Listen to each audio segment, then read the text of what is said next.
Sabemos muchos que los riñones cumplen funciones importantes, como ser, por ejemplo, la depuración o la excreción de productos finales del metabolismo, productos de desecho que forma el cuerpo, como también de desecho que nosotros ingerimos.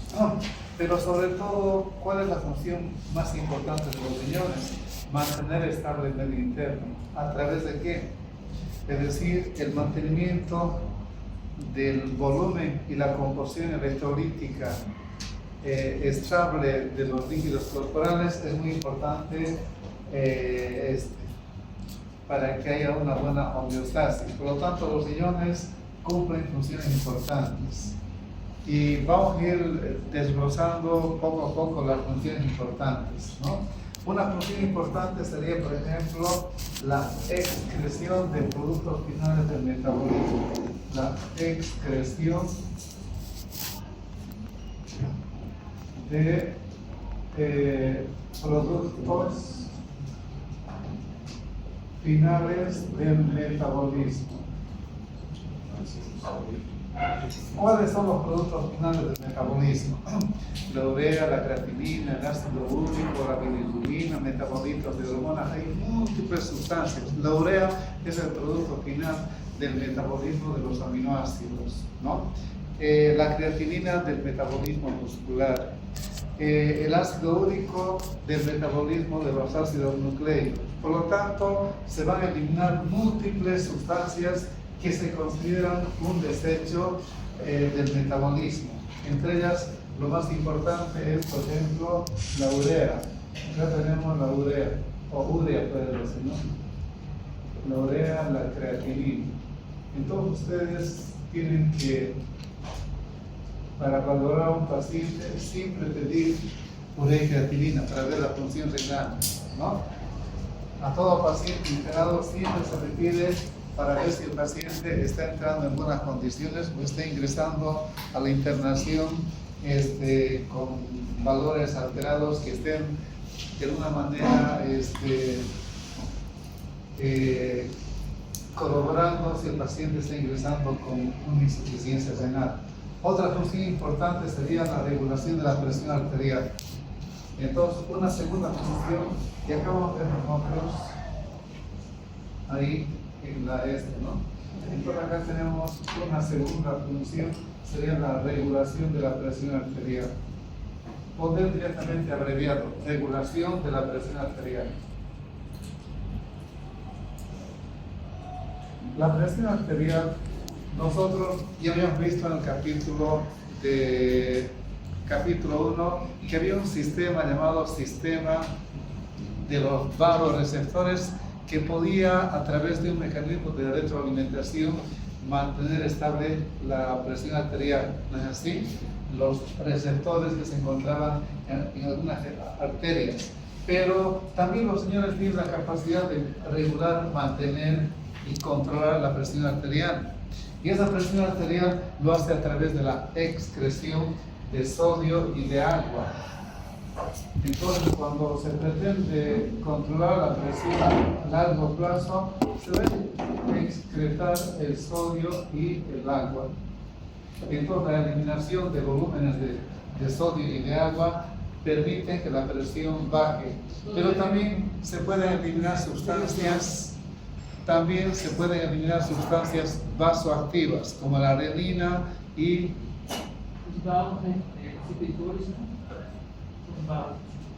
más fuerte, fale más fuerte.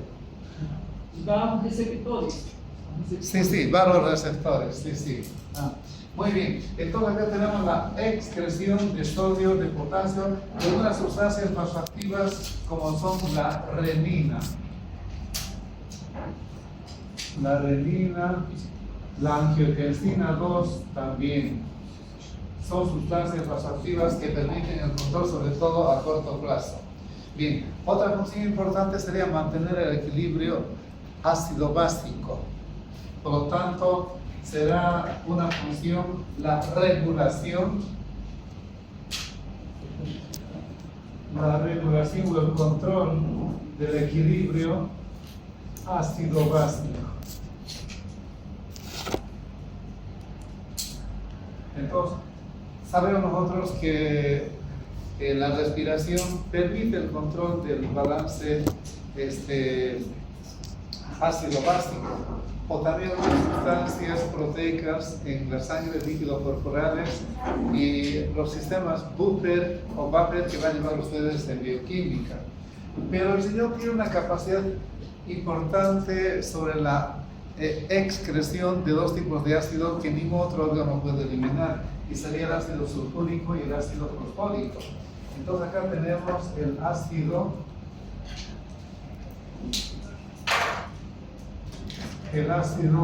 sulfúrico y el ácido fosfórico. Sí, estos dos ácidos solamente elimina el riñón, por lo tanto, cuando un riñón funciona bien, permite la eliminación de estos componentes. Pero si el riñón entra en una nefropatía, en una insuficiencia renal, no va a poder eliminar estos ácidos, ¿no? Y habría una retención de ácidos y por tanto habría una acidosis metabólica. Otro importante control sería la regulación del equilibrio hídrico-electrolítico, ¿no? La regulación del equilibrio hídrico se refiere al agua. Electrolítico. Un electrolito importante es el potasio. Bueno, acá pondré electrolítico. Abreviado. Electrolítico. Esta regulación del control del equilibrio hidroelectrolítico se refiere al control del volumen, de los volúmenes corporales, como también de electrolitos. ¿Qué electrolitos? Sodio, cloro, potasio, magnesio, bicarbonato. Es decir, que el riñón elimina el exceso de sodio. Hay personas que tienen el hábito de ingerir bastante sodio, les gustan comidas saladas, como ser salames, saladitos, papas fritas, etc. Por lo tanto, va a eliminar múltiples iones. Pero ¿qué pasa con el ejemplo del potasio? Los iones, cuando funcionan bien, tienen la capacidad de eliminar desde 10 hasta 700 mil equivalentes de potasio.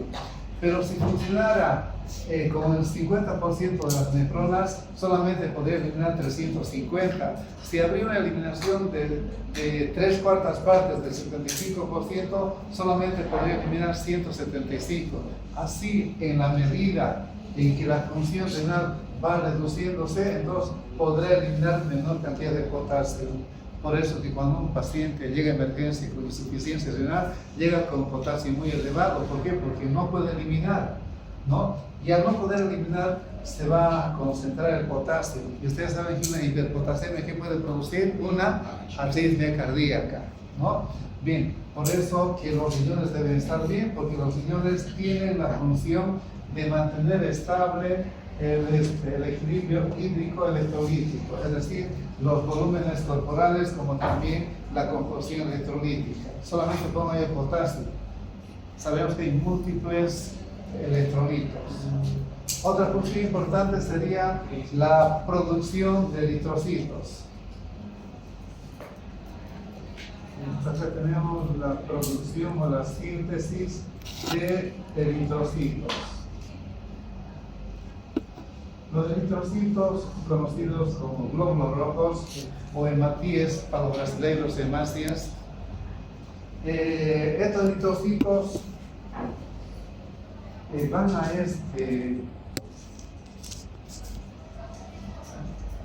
ya tenemos el reverso. Los eritrocitos se producen gracias a un componente, a una glucoproteína denominada eritropoietina. Entonces, estas producen la eritropoietina. La eritropoietina. La eritropoietina se puede abreviar simplemente EPO. EPO significa eritropoietina. El 90% de la eritropoietina se forma en los riñones, por lo tanto un riñón enfermo o en una nefropatía no podría hacer la síntesis de la eritropoietina. Y esta se forma gracias a una baja concentración de oxígeno, a una hipoxia. Cuando entramos en una hipoxia, entonces el yodo elimina menor cantidad, o digo, estimula la producción de eritropoyetina. ¿Para qué? Para estimular la producción de glóbulos rojos. Por lo tanto, si habría una buena concentración de eritropoyetina por una buena función renal, entonces la masa eritrocitaria va a ser normal, ¿no? Pero si no habría un buen riñón, no habría producción de eritrocitos y habría una anemia. Por lo tanto, la concentración de eritrocitos es gracias a la eritropoyetina. ¿Y dónde se forma la eritropoyetina? Se forma en estos túbulos. ¿Ven? Todo esto es una nefrona. Una nefrona, más adelante hablaremos, tiene un glomérulo y tiene un túbulo renal bastante largo. Y acá tiene unas células epiteliales que las hice pintar, que ustedes seguramente distinguen bien. Entonces, las células intersticiales tipo fibroblasto que rodean los túbulos renales es donde se sintetiza la eritropoyetina. Y también se dice que la producción de eritropoyetina es en las células epiteliales. Por lo tanto, el 90% de la eritropoyetina se forma en los riñones y el 10% en el hígado. Y también en los ganglios linfáticos. Por lo tanto, si habría una neuropatía, no habría producción de la EPO. EPO significa eritropoyetina. Y otra cosa importante sería, me estoy hablando un poquito porque es bastante largo, y yo quisiera terminar. Bien, acá tenemos otra función, sería la síntesis de la vitamina D.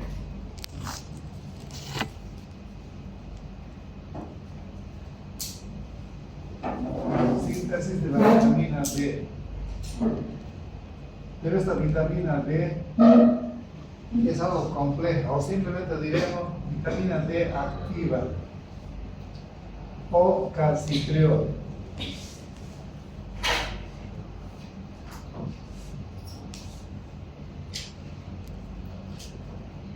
Guyton hace mención a la formación de la vitamina D y nos dice que la vitamina D puede ingresar a través de dos fuentes. Una, a través de la dieta, los alimentos, la vitamina D llamada ergocalciferol. Pero también se puede formar en la piel. En la piel tenemos una sustancia llamada 7-deshidrocolesterol. Esta 7-deshidrocolesterol es una sustancia oleosa que se encuentra en la piel. Y por acción de los rayos ultravioleta o los rayos solares, esta se convierte en calciferol o colecalciferol o vitamina D3. Y esta vitamina D3 de la piel, por acción de los rayos solares, llega al hígado para convertirse en 25 hidrocolecalciferol. Pero hasta ahí esta vitamina es inactiva. Y del hígado recién pasa a los riñones. En los riñones va a haber una hidroxilación por enzimas para convertirse esta 25 dihidrocolesterol en 25 dihidrocolecalciferol. Bien, pero Guyton también hace mención de que esta se conoce como 1,25 dihidroxivitamina D3. Eso es lo correcto comprender como estudiantes y como médicos en lo que es medicina. Bien, entonces sabemos que la vitamina D ingresa en los alimentos en forma de ergocalciferol y también tenemos en la piel que cuando la acción de los rayos solares se convierte en colecalciferol. Pero ¿dónde se va a activar?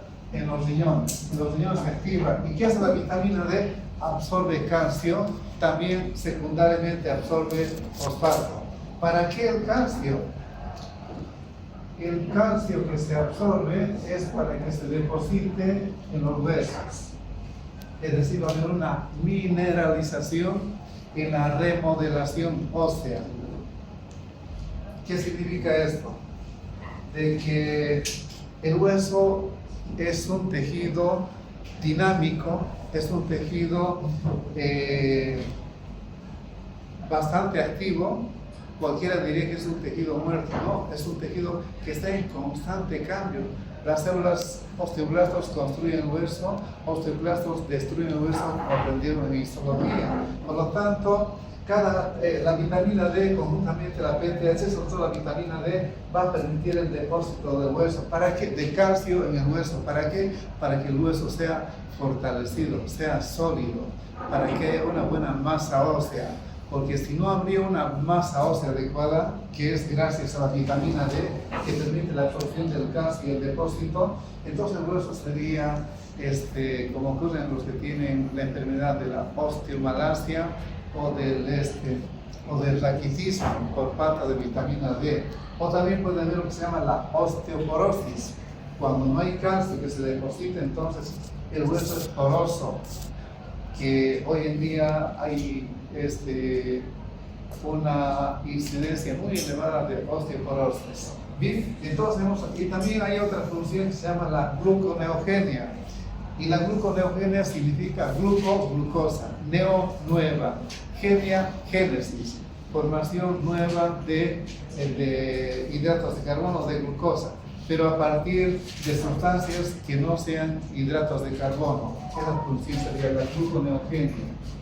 Eso nos indica, y indica también la osmolalidad, ¿no? Y gluconeogenia. Neogenia.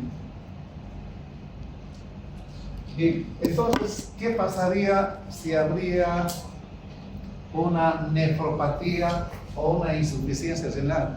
Todo esto falla, todo. Entonces el riñón no tendría la capacidad para poder eliminar la urea. Y si no se elimina la urea se acumula.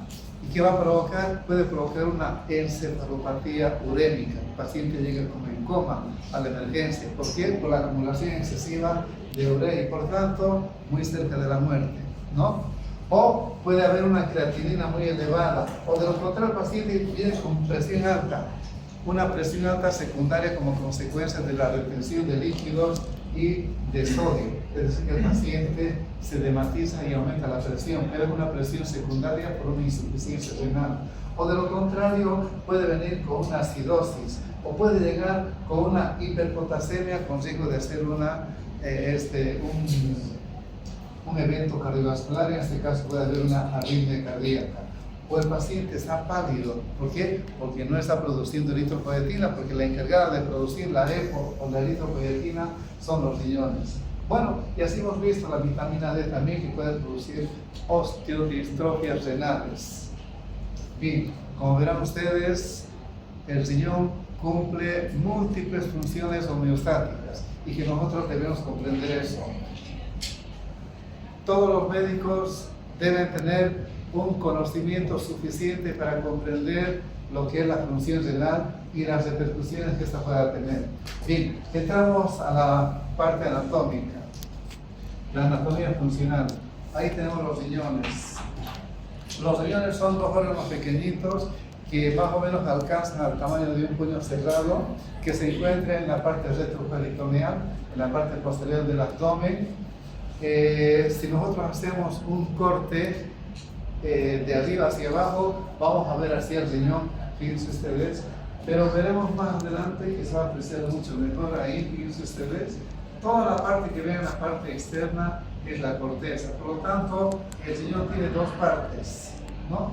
Y si nosotros vemos esta cara medial, se llama el ilio, y por el ilio pasan la arteria renal, la vena renal, linfáticos, nervios, como también este conducto que se denomina el uréter, que mide aproximadamente 30 centímetros.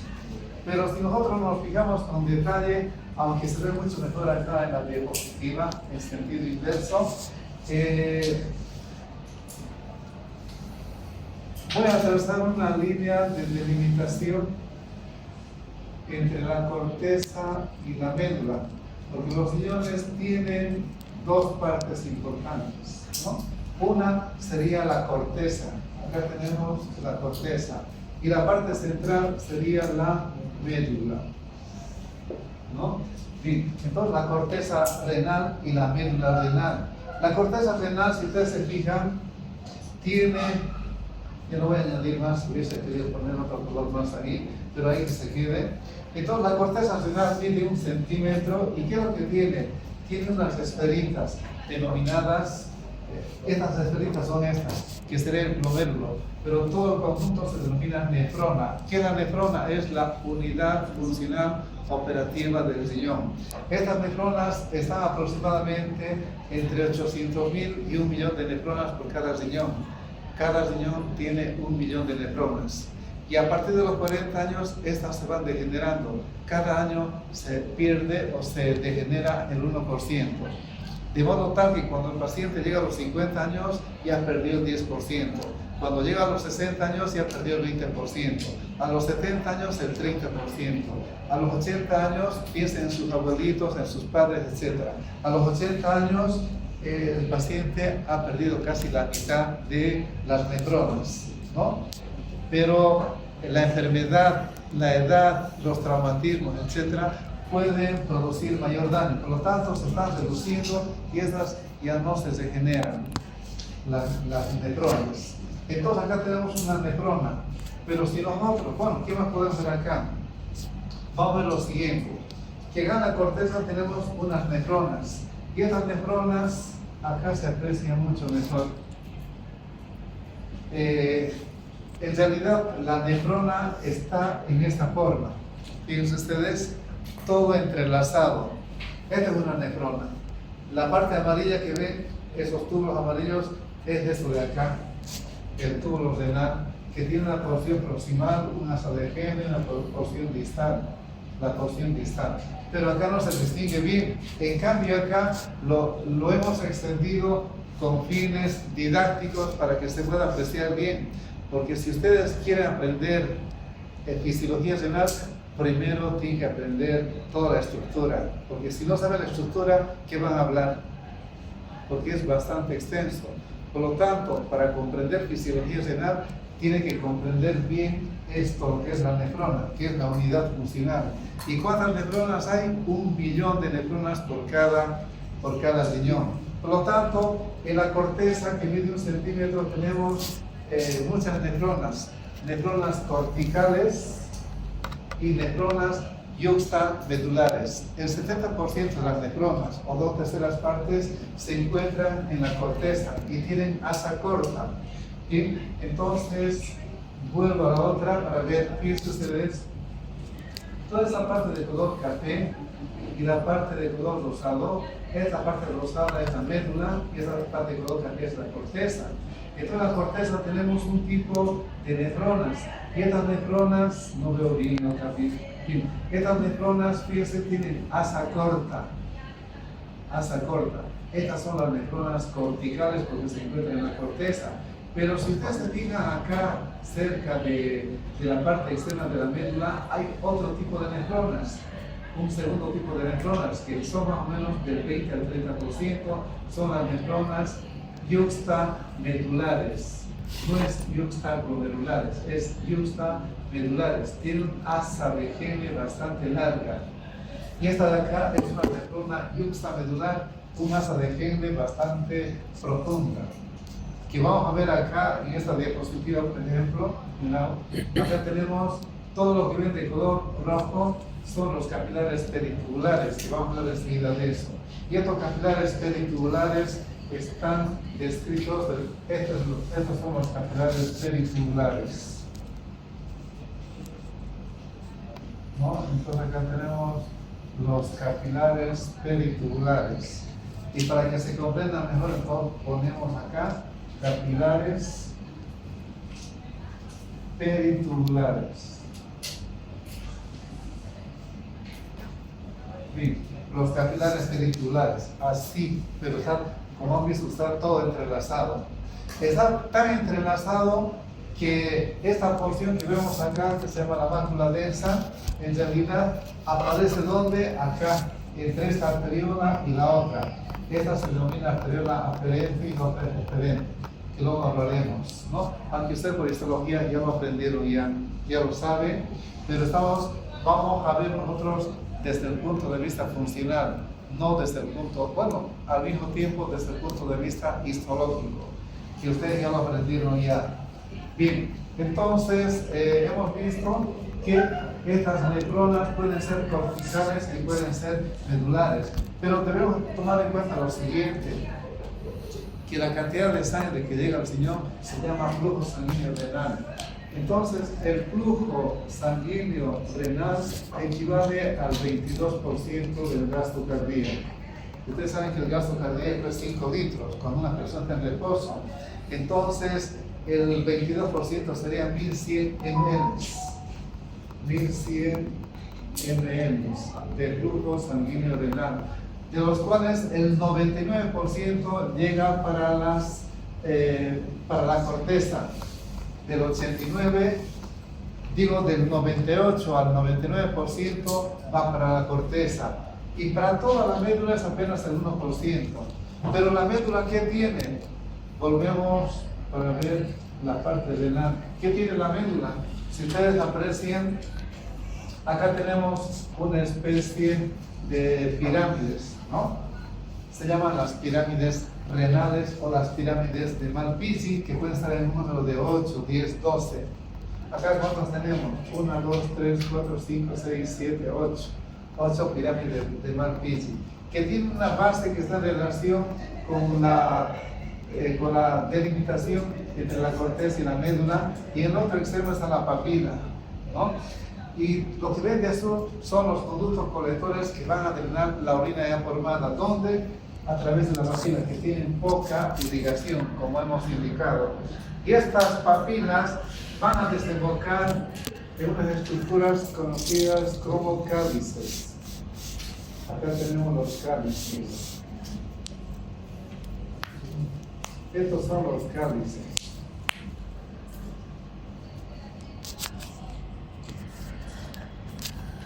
Bien, cálices menores. Y cuando se juntan estos cálices menores, forman los cálices mayores. Luego, la pelvis. Acá tenemos la pelvis de forma triangular, ¿no? La pelvis. Y luego esta continúa por el uréter, que mide como 30 centímetros.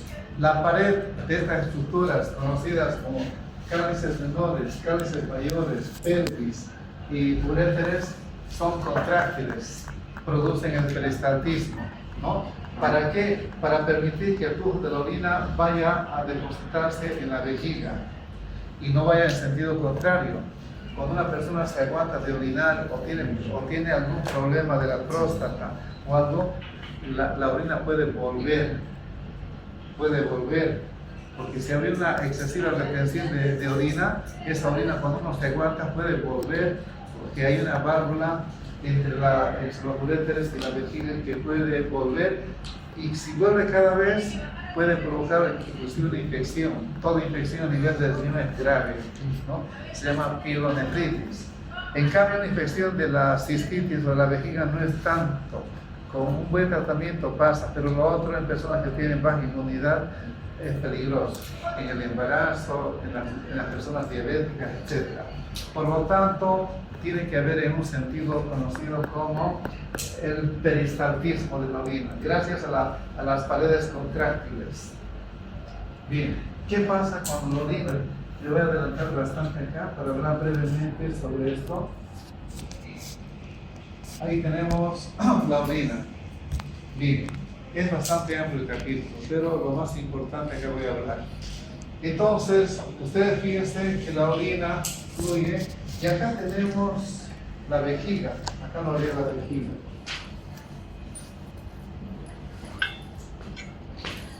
¿No?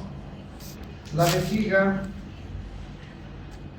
en la parte inferior, tiene una estructura llamada el trígono.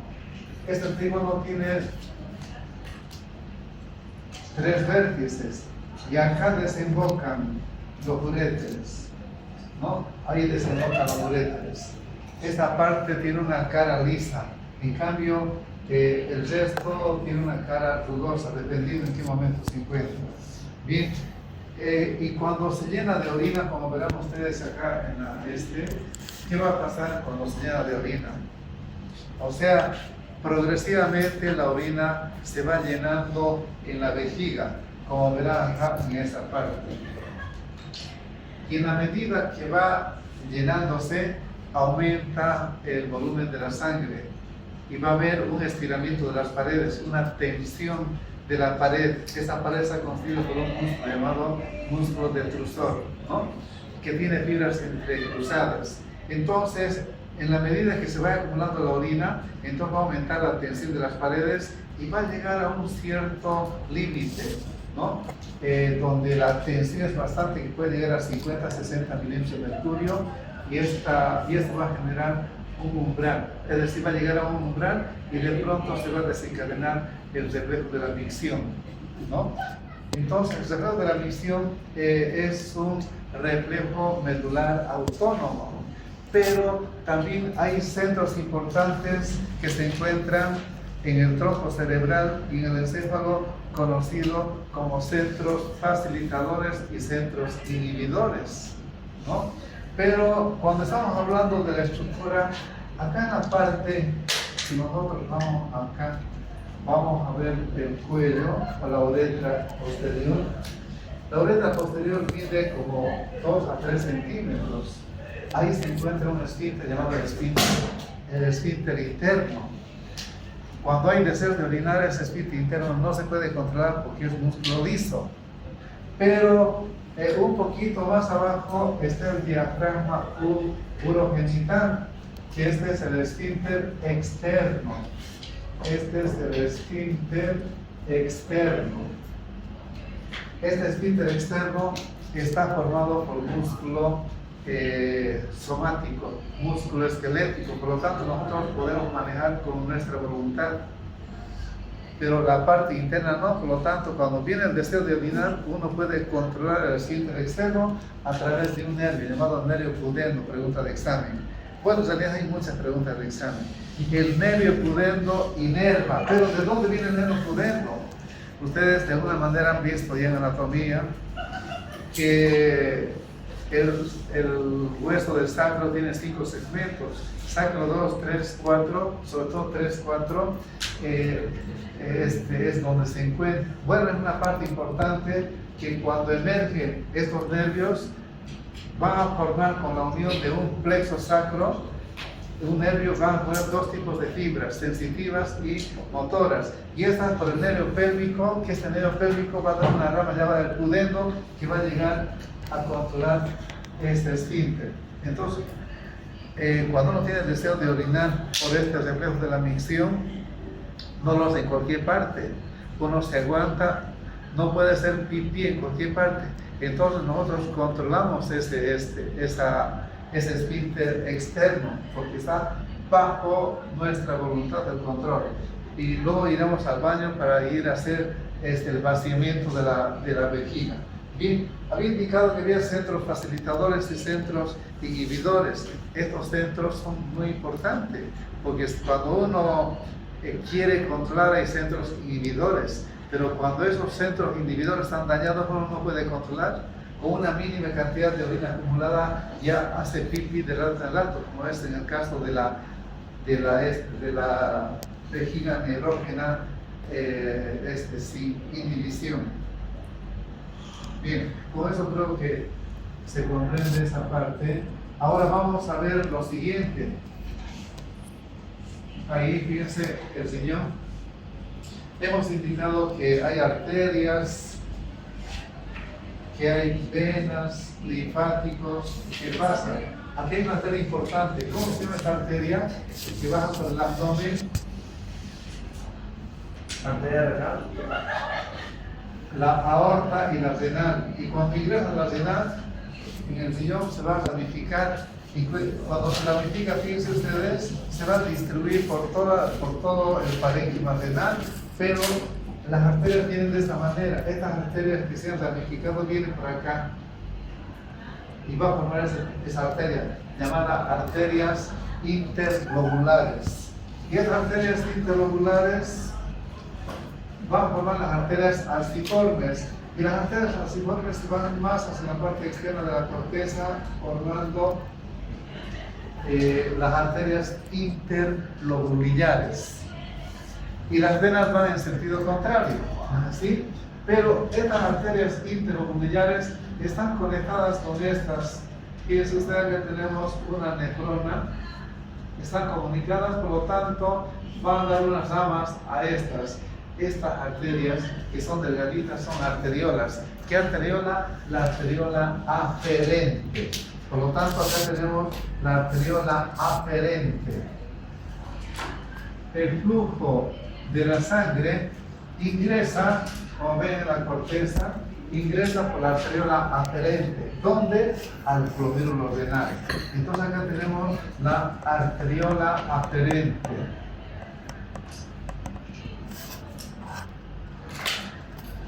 ¿Se dan cuenta ustedes cuán importante es el dibujo? Por eso les dije que dibujen. Si ustedes quieren facilitar su aprendizaje, bien, ¿no? Bueno, entonces el flujo sanguíneo ingresa por la arteriola aferente. Cuando hablamos de aferente, podemos hablar de nervios aferentes, cuando llega la información. Podemos hablar de linfáticos aferentes o de flujo sanguíneo aferente. Aferente significa de llegada, ¿no?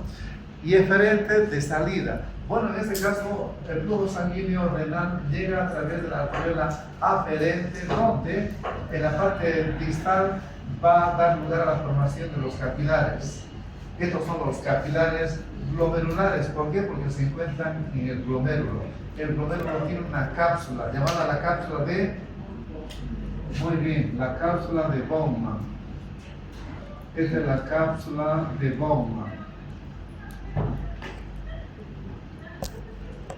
Esta cápsula de Bowman protege a los glomérulos, pero también los riñones tienen una cápsula gruesa de tejido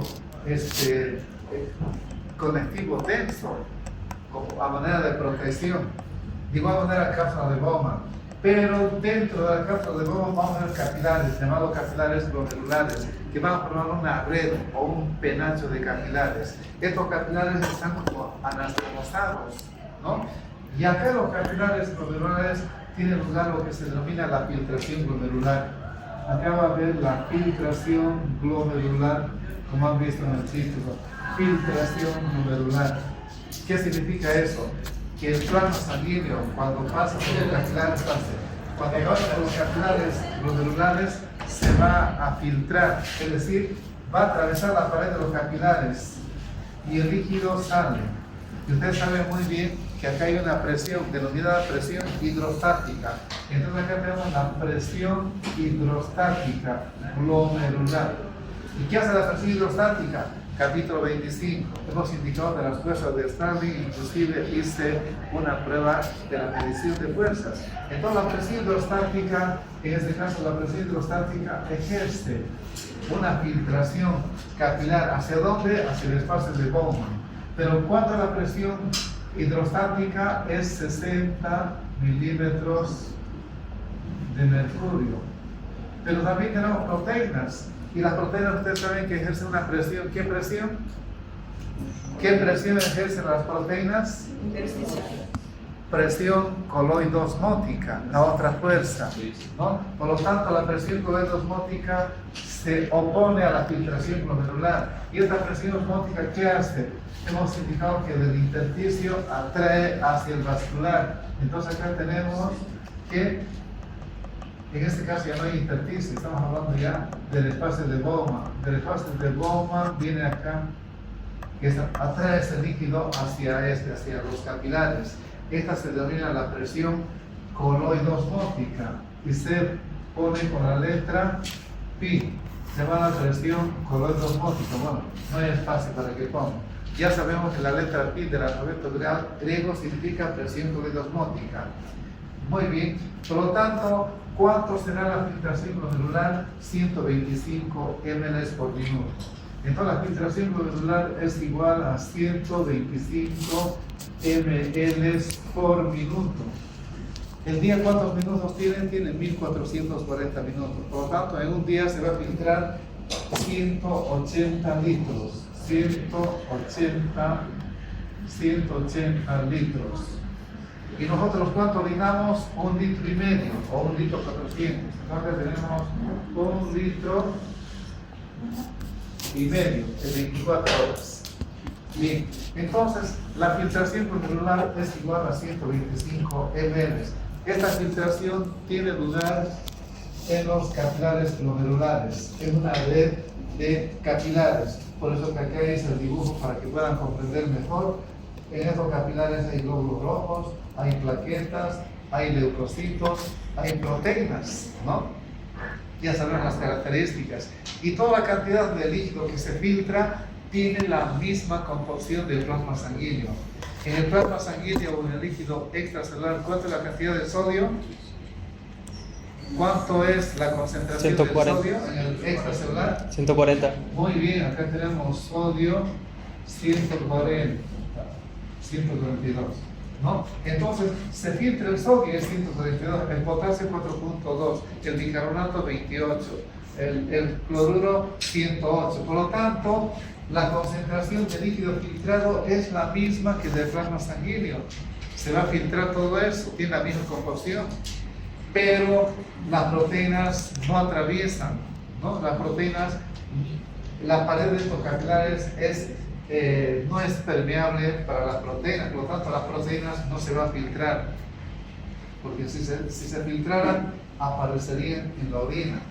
¿Por qué no se filtran? Vamos a ver más adelante, pero ya lo vimos nosotros en una clase anterior, que las paredes acá pondré, estas paredes de los capilares glomerulares están dotados de una carga negativa, tiene 3 capas. Esta pared tiene 3 capas, que tiene una carga negativa. Y las proteínas también tienen una carga negativa, por lo tanto, no se pueden acercar las proteínas a la pared de los capilares. Las repelen, ¿no? Aunque vamos a ver después que estas capas son 3 capas, que todas tienen una carga negativa electrostática que no permite el acercamiento de las proteínas por estas capas. Aunque esta capa es porosa, puede permitir el paso de las proteínas, porque vamos a ver que tienen algunas fenestraciones o algunos orificios. Muy bien, hemos indicado que los capilares glomerulares se van a filtrar o van a filtrar, y esto equivale a 125 ml por minuto. Es decir, que todos los balones que tienen un peso aproximadamente de 70 kilos filtran 125 ml por minuto. Las pueden un poquito menos, ¿no? Bien, siempre como ejemplo un adulto joven de 70 kilos, pongámosle a su compañero, pero él pesa 71. Bien, entonces, ¿cuánto pesa? Está por ahí. Bueno, entonces, estos serían los capilares. Pero, ¿qué pasa con estos capilares?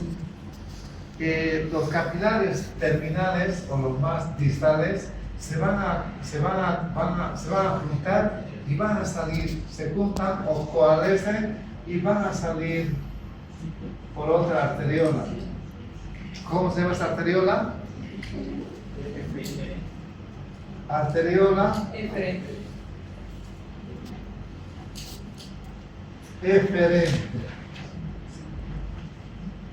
Bien, entonces el flujo de sangre ingresa por la arteriola aferente y luego de la filtración sale por la arteria eferente y continúa por un túbulo llamado por unos capilares llamados capilares peritubulares, como vi anteriormente. Por lo tanto, tenemos 2 tipos de capilares: la red de capilares glomerulares y la red de capilares peritubulares. Acá tiene lugar la filtración y acá tiene lugar la reabsorción. Por lo tanto, estas dos están coordinando.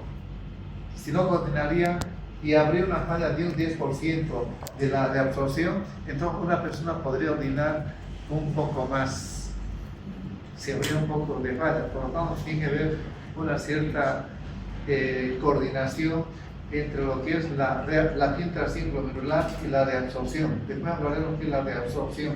Está viendo por parte. Por lo tanto, entre estos capilares glomerulares y los capilares peritubulares, ¿qué estructura se encuentra? La arteriola eferente. Vayan hablando, porque hablando nos van recordando un poco. Bien, esto es la arteriola eferente, pero la presión arterial a este nivel, esa presión hidrostática, ya no es 60. En los capilares pulmonares es 7 milímetros de mercurio. En los capilares periféricos es 17 milímetros de mercurio, pero a nivel de los capilares glomerulares es 60 mililitros de mercurio, es bastante. ¿Para qué bastante? Para eliminar estos productos de desecho. Pero cuando hay un buen flujo sanguíneo, si no habría un buen flujo sanguíneo por una deshidratación, ese riñón no funciona, va a entrar en una hipoperfusión.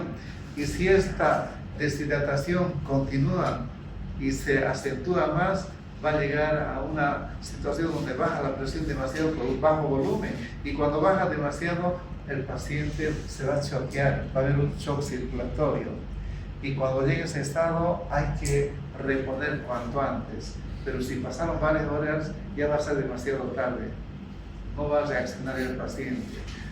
¿Y qué va a ocurrir? Este riñón se va a resentir, se va a dañar y va a provocar una insuficiencia renal. Cuando los niñitos o las personas se deshidratan, en pocas horas o en pocos días pueden llegar a una insuficiencia renal. Por lo tanto, el médico tiene que hidratar. Por eso que todo paciente cuando se interna tiene que tener vía, es decir, que esté ingresando las soluciones. Solución isotónica puede ser una solución de dextrosa 5% o puede ser una solución fisiológica 0.9%. Que eso hemos hablado en el capítulo 25. Bien, entonces, eso es lo que ocurre. Acá hay mucho más todavía, pero voy a hablar brevemente porque la filtración glomerular tiene una fórmula un poquito compleja. La filtración es igual al coeficiente de filtración capilar por la presión hidrostática glomerular menos la presión coledosmótica glomerular menos la presión hidrostática de Bowman más la presión coledosmótica de Bowman. ¿Qué significa eso? Que cuando el líquido se filtra al espacio de Bowman, donde hay líquido hay presión hidrostática, y la presión hidrostática que hay acá no es igual que esta presión. Acá la presión hidrostática es 18 milímetros de mercurio, ¿no? Pero como no se eliminan proteínas o no se filtran proteínas, la presión coledosmótica acá es 0 porque no se elimina. Por lo tanto, si nosotros reemplazamos valores, esta presión es igual a 18. La coledosmótica es 32, esta es 32. Entonces acá tenemos menos 32. Bueno, esta presión es 60. Esta presión hidrostática es 60. Esta es 32. La presión hidrostática, la P significa presión hidrostática de Bowman, porque esta es la cápsula de Bowman, es 18. Como no hay proteínas, acá es 0, aunque esa favorece la filtración glomerular. Entonces, si sumamos, nos da acá menos 18, menos 32, menos 50, más 60 sería más 10. Esto se llama presión de filtración neta. O sea, la presión de filtración neta es igual a 10 milímetros de mercurio. No estamos hablando de la presión, o digo, del coeficiente de filtración capilar. Eso es más complejo para explicar. Solamente quedamos ahí para no ser más dificultosos, pero corresponde a fisiología despejar todo esto. Bien, ahora vamos, ya comprendemos que un glomérulo tiene, una nefrona tiene un glomérulo y tiene un túbulo renal. Ahora vayamos al túbulo renal. Hemos indicado que las nefronas tienen un número determinado y que cada año se pierde el 1% por la degeneración. Bien, para explicar los diferentes procesos que ocurren en los túbulos, porque toda la cantidad de flujo fluye por los túbulos renales y se va a reabsorber, se va a secretar de manera selectiva en diferentes segmentos de los túbulos. Pero ¿cuáles son los nombres? Bien, vayamos a los nombres, a recordar un poquito. Esta porción que es muy próxima al glomérulo se denomina túbulo conternado proximal. Entonces acá tenemos el túbulo conternado proximal. Puede haber enfermedades acá. Hay algunas enfermedades que se dan por alteraciones de la reabsorción, de la reabsorción sobre todo, o de la secreción. Bien, luego tenemos una porción llamada el asa de Henkel. Pero si ustedes se fijan, el asa de Henle acá es delgadita y acá es gruesa. Por lo tanto, hay una porción descendente y una porción ascendente. Y la porción descendente es fina, es delgadita. Y estas uniones entre una célula y otra célula tienen uniones estrechas. Esto de acá, estas son las uniones estrechas. O sea, las uniones estrechas acá no lo son tanto en la descendente, que inclusive acá puede haber una reabsorción de agua, más o menos del 20% de agua, pregunta de examen. 20%. ¿Dónde? En el segmento fino del asa descendente de Henle. Pero esta asa de Henle tiene una porción ascendente, una mitad, la primera mitad ascendente es fina y la segunda mitad es gruesa. Entonces acá tenemos el segmento grueso del asa de Henle. Asa de Henle o de Henle, en se pronuncia.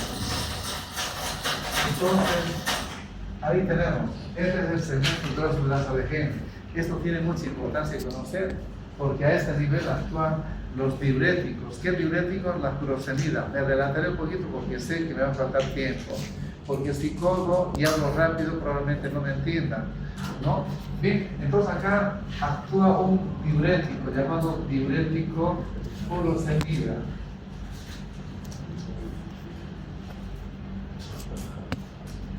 Cuando ustedes tengan un paciente que llegue con edema agudo del pulmón, con dificultad respiratoria, el paciente llega así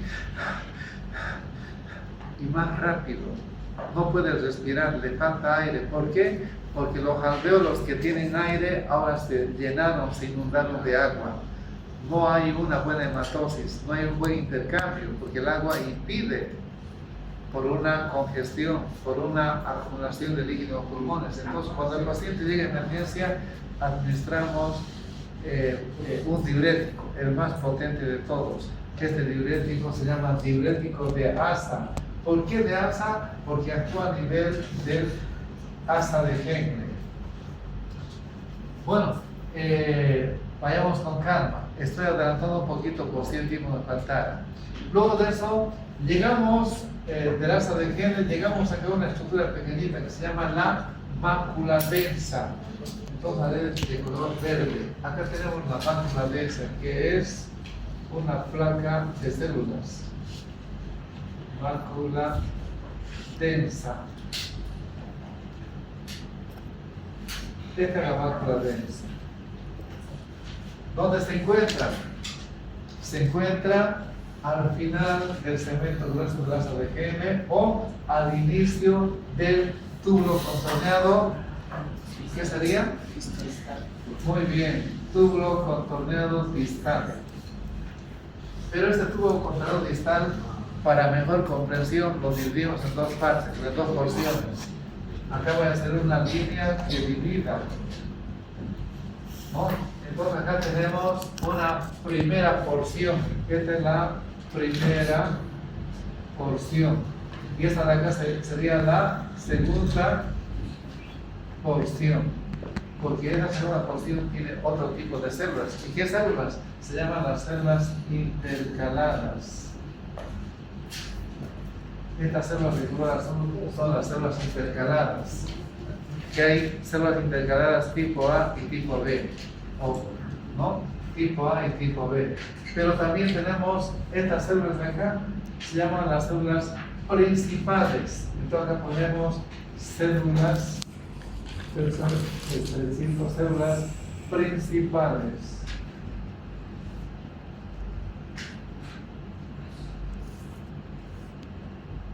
Estas son las células principales. Y estas son las células intercaladas. Entonces acá pongo células intercaladas.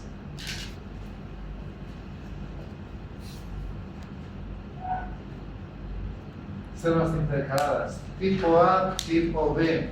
Pondré acá tipo A. Tipo A. Estas células intercaladas tipo A cumplen la siguiente función: secreta a la luz de los túbulos hidrógeno y reabsorbe hacia el intersticio renal bicarbonato, azul también. O sea, estas células tienen mucha importancia esto conocer, ¿no? Estas células intercaladas que se encuentran en la segunda porción del túbulo contrario distal, las del tipo A secretan hidrógeno. ¿Eso cuándo? Cuando el paciente está entrando en una acidosis, cuando hay mucho ácido, entonces tiene que eliminar el exceso de hidrógeno. ¿Y cómo? Se activan las células intercaladas del tipo A, secretan hidrógeno y van a retener bicarbonato. ¿Para qué? Para neutralizar la acidez. Pero cuando hay una alcalosis, actúan o se activan las células tipo B, lo contrario.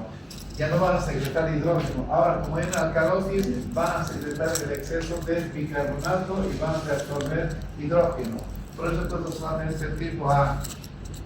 Bien, entonces estamos conociendo los segmentos de los túbulos renales. Túbulo contrario proximal, asa de Gehlen descendente, ascendente, mácula densa, túbulo contorneo distal que tiene una primera porción y una segunda porción. Luego están los túbulos colectores, túbulo colector, inclusive conector, túbulos colectores. Cuando hablo de túbulos, hablo de algo delgadito, pero ahora voy a hablar de conducto. Conducto colector cortical y conducto colector medular. Entonces acá vamos a ver el conducto colector cortical y conducto colector medular. ¿Qué significa eso? Que si yo acá trazo una línea para separar, lo de acá arriba es conducto colector cortical, es decir, todo esto de acá. Y lo de acá es conducto colector medular, de acá para adentro.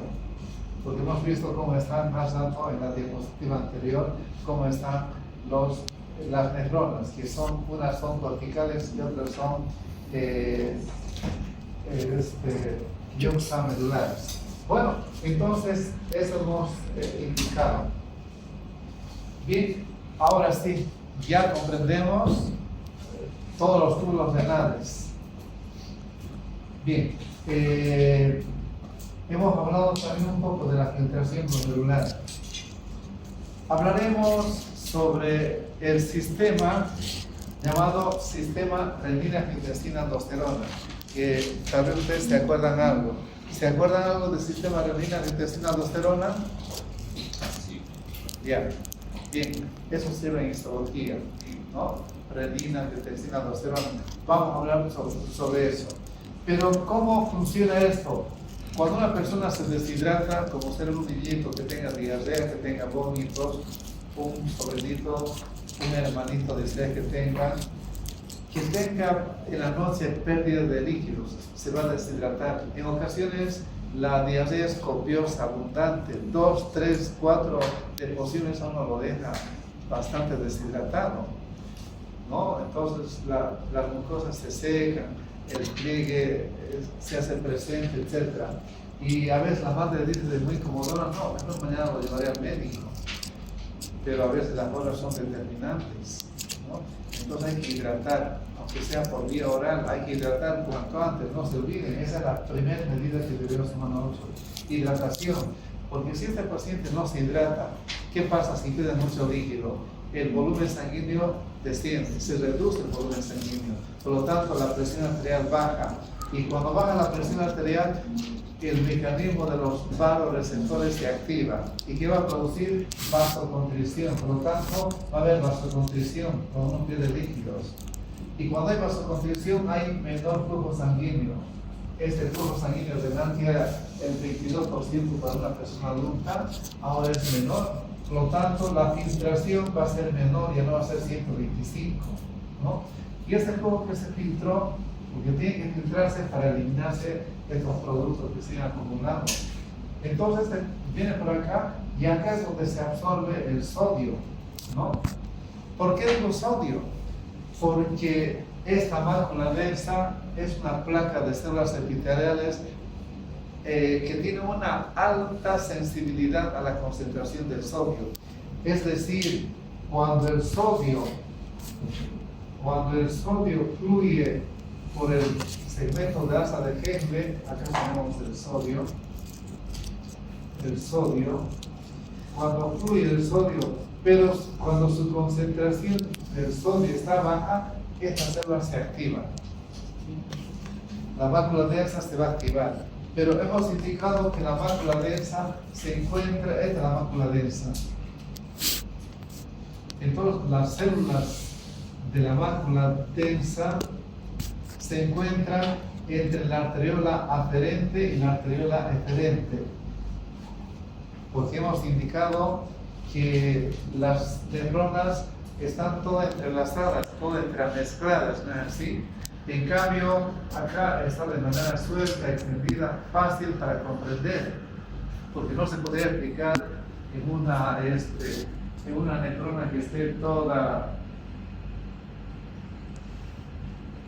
ahí, es difícil de explicar. En cambio, acá se comprende bien. Muy bien, pero resulta que esta mácula densa está acá.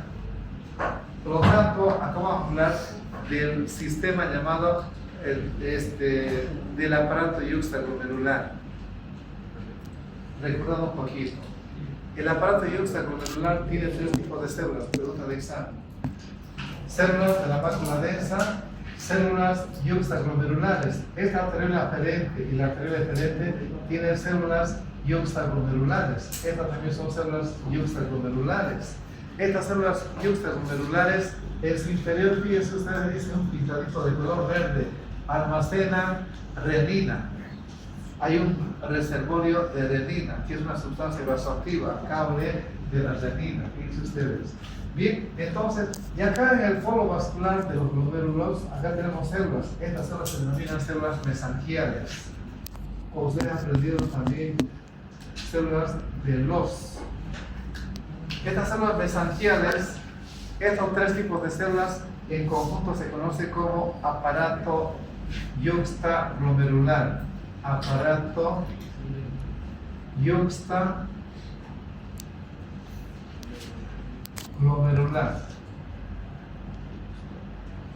Todo esto de acá es el aparato yuxtaglomerular. Por lo tanto, cuando un niñito tiene presión baja, ¿qué es lo que ocurre? Hay menor filtración glomerular, el sodio se absorbe en esa porción del proximal, y luego cuando está a nivel del segmento grueso de la asa de Henle, la concentración del sodio es baja y estas células se excitan. ¿Qué va a ocurrir? Se van a activar y se va a liberar la renina. Acá tenemos estas células de la mácula densa y estas células yuxtaglomerulares van a liberar renina. La renina es una sustancia que va a catalizar las reacciones de los siguientes componentes. A nivel del hígado se libera un componente llamado angiotensina, o digo angiotensinógeno. Esta angiotensinógeno por acción de la renina se convierte en angiotensina 1, ¿no? Y esa angiotensina 1 se va a convertir en angiotensina 2. ¿Dónde? En los pulmones. Los pulmones liberan una sustancia que se llama la ECA. Entonces acá voy a poner la ECA, pondré con azul. ECA significa enzima conversora de angiotensina. ECA es igual a la enzima convertidora o conversora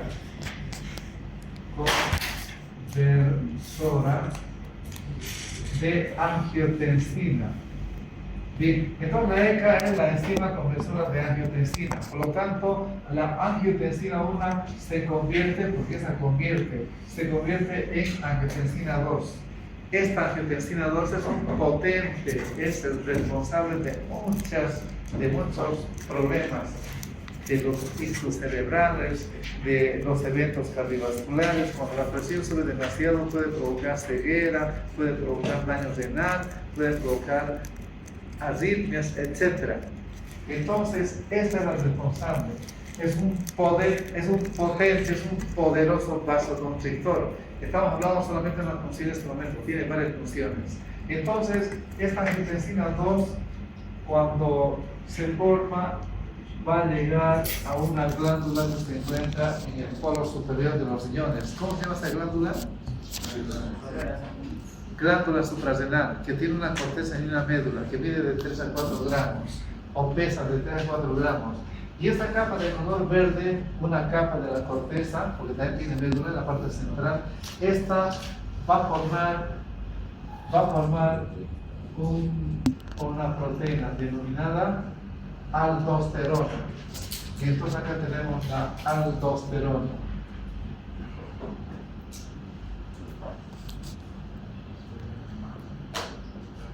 A esto se denomina el eje.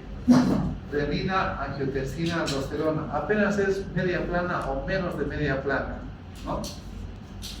Todo estudiante debe conocer bien, porque el tratamiento que vamos a hacer para la presión arterial está en base a esto.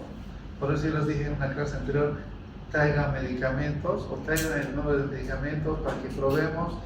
No sé si trajeron, pero de todas maneras hemos hablado sobre lo que es el eje. Cuando la presión es baja, se activa la mácula densa, este reflejo de autorregulación o llamado túbulo glomerular. Este reflejo, ¿qué hace? Activa, libera la renina. Y luego de liberar la renina, esta hace que la angiotensinógeno se convierta en angiotensina 1. La angiotensina 1, por acción de la ECA que se libera en las células endoteliales de los capilares pulmonares, convierte en angiotensina 2. La angiotensina 2 llega a la glándula suprarrenal y en la capa glomerular hay una enzima llamada aldosterona sintetasa. Y esta aldosterona, va a liberar aldosterona, y la aldosterona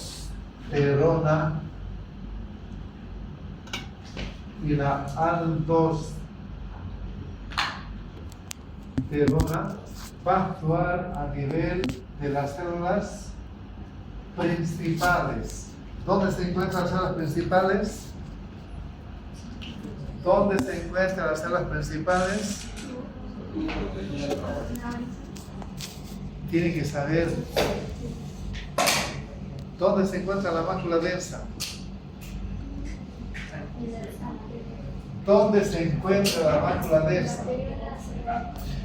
Ustedes, si les pregunto o les preguntan mácula densa, no se van a acordar, porque hay que tener mucha memoria para acordarse.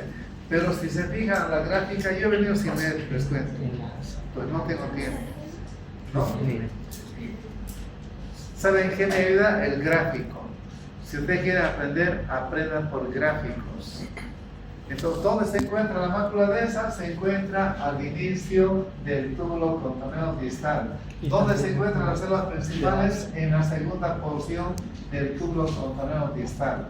¿Dónde se encuentran las células intercaladas? En la segunda porción del túbulo contorneo distal. ¿Dónde se encuentran los conductos colectores corticales? Bueno, ya sabemos dónde se encuentran. Bien, entonces, para poder explicar, para poder exponer, para poder aprender, deben saber primero de cualquier tema. Si quieren saber el corazón, tienen que saber las válvulas, qué válvulas, dónde se encuentra todo eso, ¿no? De igual manera, para comprender el tema de fisiología renal, tienen que saber todo esto. Esto es simple todavía, hay mucho más después. Bueno, pero vayamos con lo que es fisiología renal. Bien, entonces hemos visto que las células, la aldosterona va a actuar en las células principales. Y todas las células del cuerpo, capítulo 4, tienen una enzima ATPase, llamada la bomba de sodio-potasio. Acá tenemos la bomba de sodio-potasio, es decir, que esta va actuar sobre esa bomba de sodio y potasio. ¿Y qué hace el riñón? ¿Qué hace la bomba de sodio y potasio?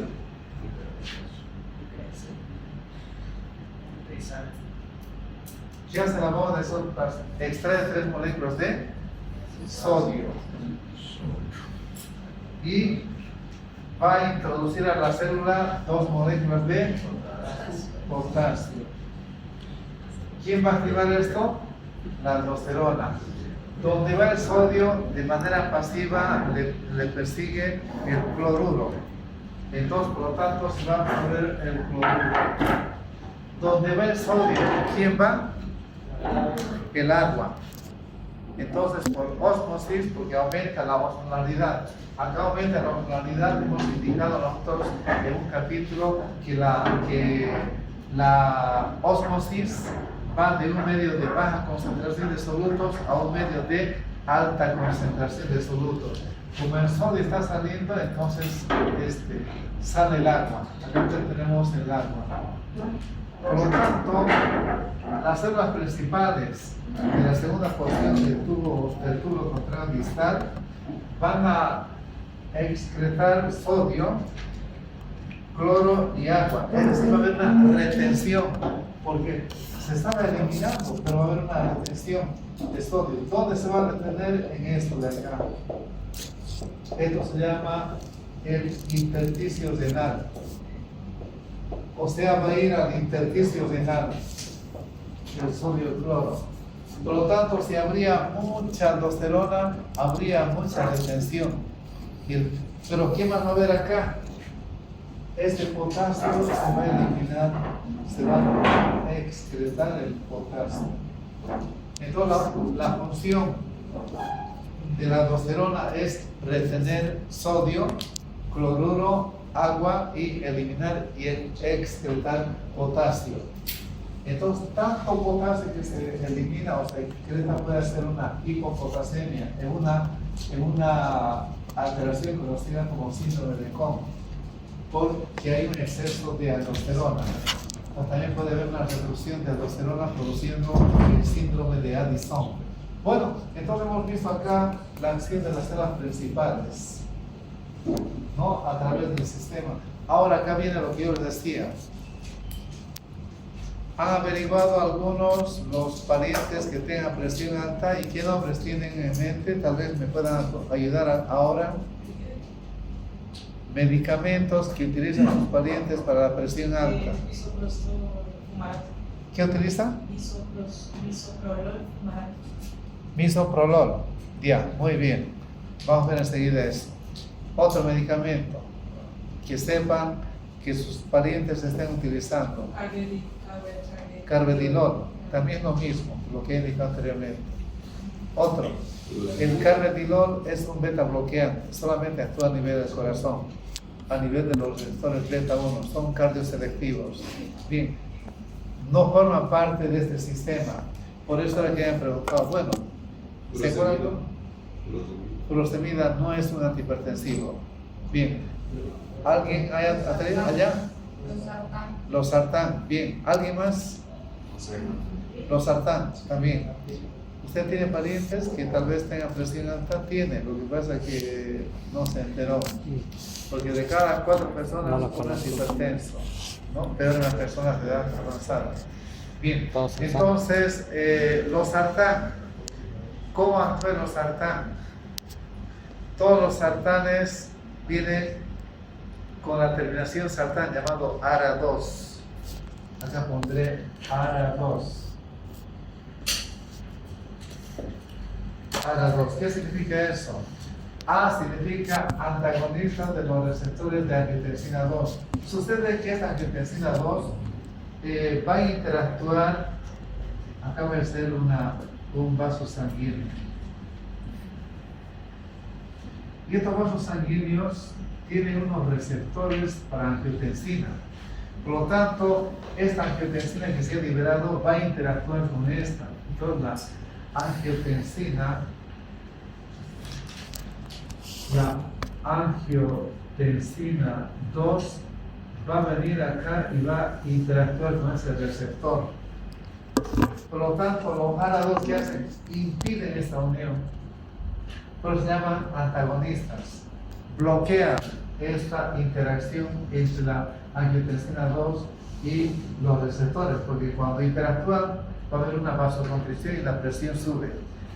En el caso del niño que hemos hablado deshidratado, se activó el sistema renina-angiotensina y ¿qué produjo retención de agua, que no siga perdiendo más agua este niño, porque si no se va a choquear, ¿no? Bien, pero cuando este sistema está activado, esta angiotensina 2, ¿qué va a provocar? Liberación de aldosterona, retención de agua y la presión sube de esa manera. Pero en situaciones sin que esté deshidratado el paciente, esta se puede liberar bastante cantidad. Por lo tanto, este sistema renina, angiotensina, aldosterona va a retener agua, va a retener sodio y la presión va a subir. Porque no solamente produce eso, la angiotensina 2. La angiotensina 2, cuando se libera, va a actuar también a nivel de qué arteriola. ¿Qué arteriola es esa? Arteriola eferente. Va a producir vasoconstricción, produce vasoconstricción. Pero no de la arteriola aferente, porque la arteriola aferente está protegida de la acción de la angiotensina 2. Pero esta y muchos vasos sanguíneos van a producir vasoconstricción y la presión sube. Por lo tanto, cuando una persona está con presión alta, yo cuando estaba trabajando en mis primeros años, me acuerdo de un señor que era el portero de una clínica y me decía: doctor, por favor, mi presión está alta, mírame por favor. Me pedía cada rato que le mida la presión, ¿no? En toda una tarde me pidió como 4 veces, 5 veces que le tome la presión.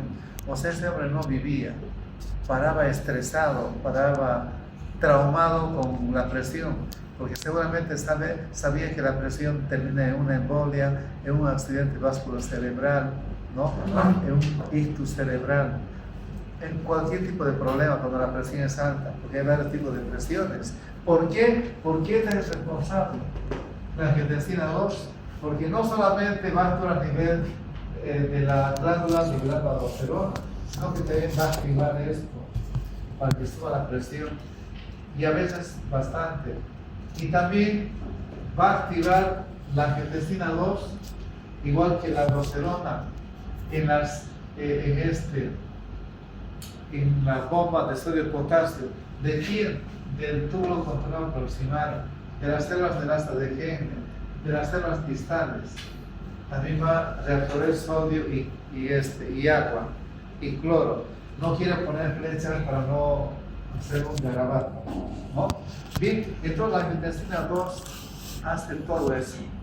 Si retiene sodio, la osmolaridad sube y acá se libera lo que se llama la angiotensina 2.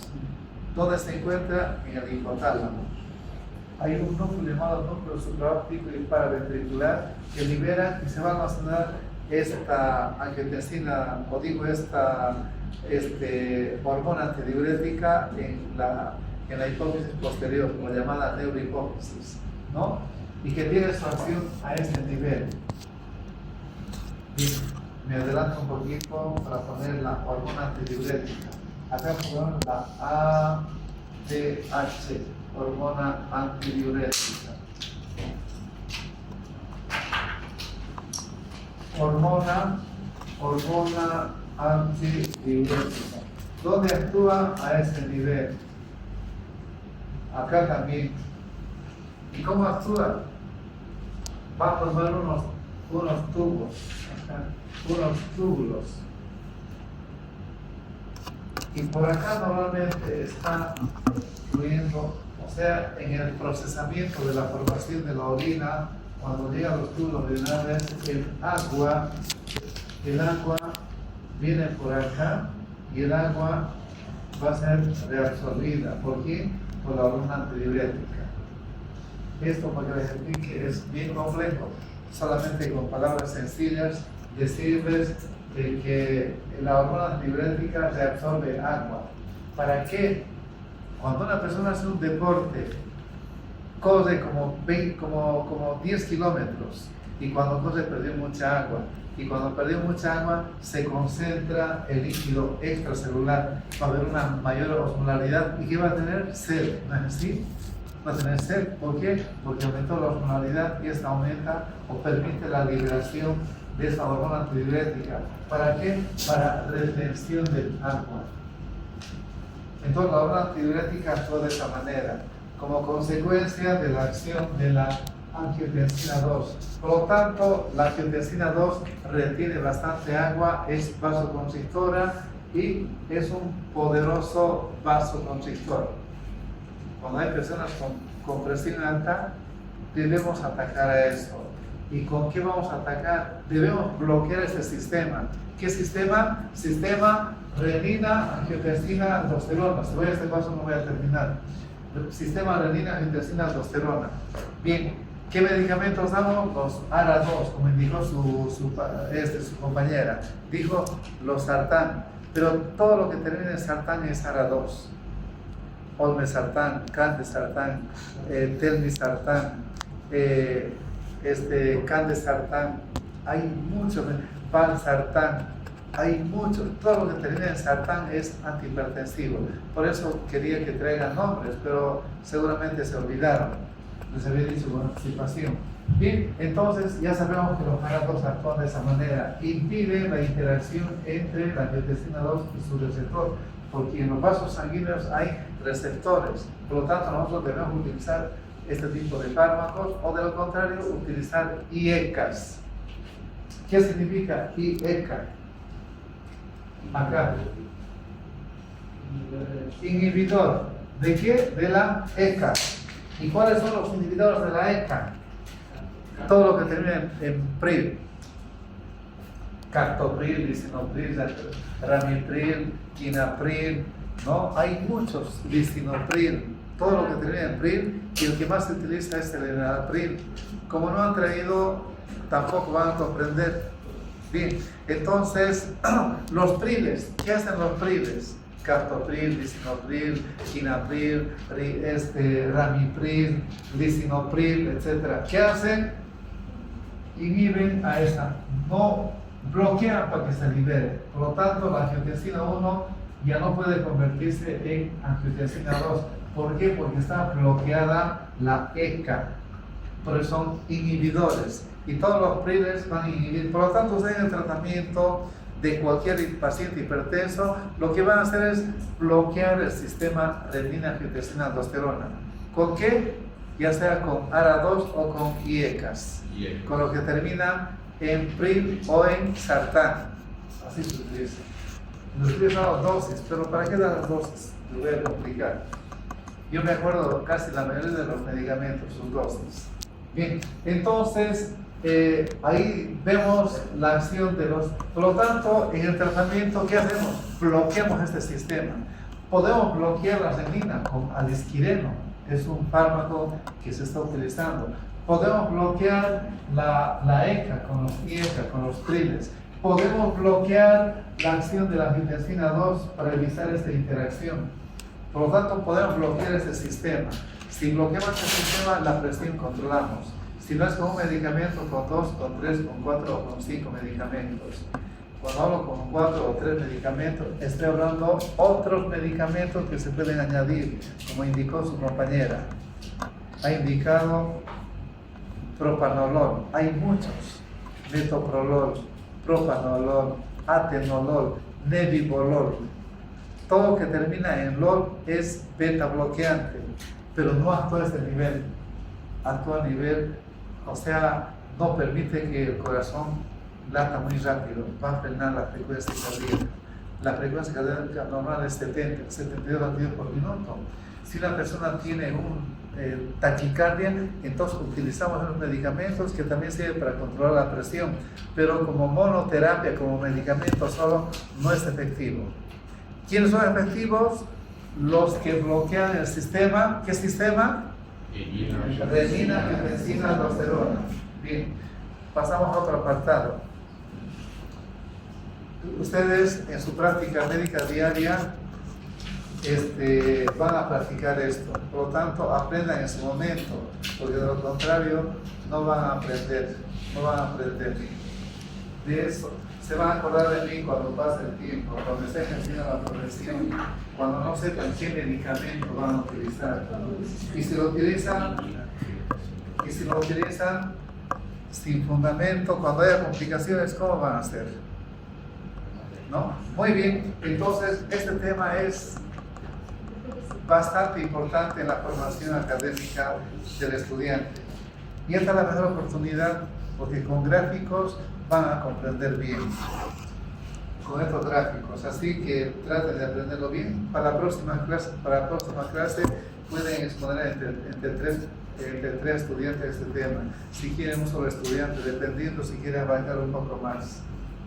Jimin seguramente va a tener que abarcar todo esto.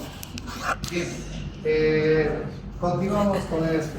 Hay sustancias, digo, que la filtración glomerular, ¿cuánto es? 125 por minuto. Usted ha practicado en la clínica, ¿no es así? Como enfermero, ¿no es así? En enfermería ha visto todo esto ha visto, que utilizan esto. ¿Qué exámenes se piden? Vamos a determinar cómo se pide la filtración glomerular. Hay una prueba que se llama clearance de creatinina. ¿Qué es el clearance de creatinina? Se pide clearance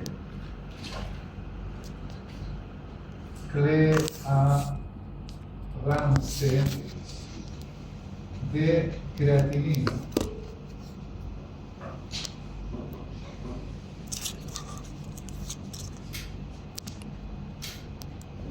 Todo paciente hipertenso, todo paciente diabético que tenga ya una evolución bastante prolongada de diabetes pueden hacer insuficiencia renal. De cada 10 pacientes en el mundo entero hacen, de cada 10 pacientes nefrópatas, o digo de cada 10 pacientes diabéticos, 4 hacen insuficiencia renal. ¿Y cómo nosotros determinamos de manera más precisa pidiendo este laboratorio? Se llama clearance de creatinina. Entonces, cuando tengan pacientes hipertensos de varios años, deben pedir clearance de creatinina. O en los pacientes diabéticos. ¿Para qué? Para determinar cuánto están filtrando. Normalmente la filtración es 125. Bien, entonces si el doctor Armillón pide una prueba clearance de creatinina a un paciente, con la orden va al laboratorio y en el laboratorio le entrega un frasco vacío de 3 litros o le piden que se compre o de 5 litros. Pero si es hipertenso, porque el hipertenso hace diuresis y natriuresis, es decir, que tienen mayor diuresis y mayor natriuresis, orinan más los hipertensos, en las noches sobre todo, se van fijando ustedes, que tienen parientes que no averiguaron. Bien, entonces se pide clearance de creatinina. El paciente con frasco vacío recolecta orina desde las 6 de la mañana hasta las 6 de la mañana del día siguiente. Y esa muestra de orina refrigerada la lleva al laboratorio y al día siguiente le dan el resultado. Y le dicen 125 ml, su filtración bien, normal, ese paciente está normal. Pero va otro paciente y su clearance de creatinina sale 85. Ya tiene insuficiencia renal. Y seguramente en el laboratorio le van a pedir proteinuria, si está perdiendo proteínas. Si está perdiendo proteínas o eritrocitos, ese paciente ya tiene insuficiencia renal. Y cuando comenzó la insuficiencia renal, a partir de ese punto, la evolución es progresiva, es decir, avanza rápido. Lo único que hacemos es retardar de que la evolución ya no se cura, retardar. Pero se puede revertir algunos. ¿Con qué medicamentos? Con estos mismos medicamentos. Porque el enalapril o el losartán no solamente es para controlar la presión, también puede revertir cuando hay una hipertrofia ventricular izquierda en un inicio. No en todas, en algunas puede revertir. Cuando una persona pierde proteínas, es antiproteinúrico.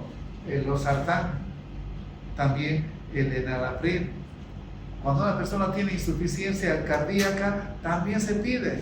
Por lo tanto, tiene múltiples usos y es un medicamento que no es tóxico.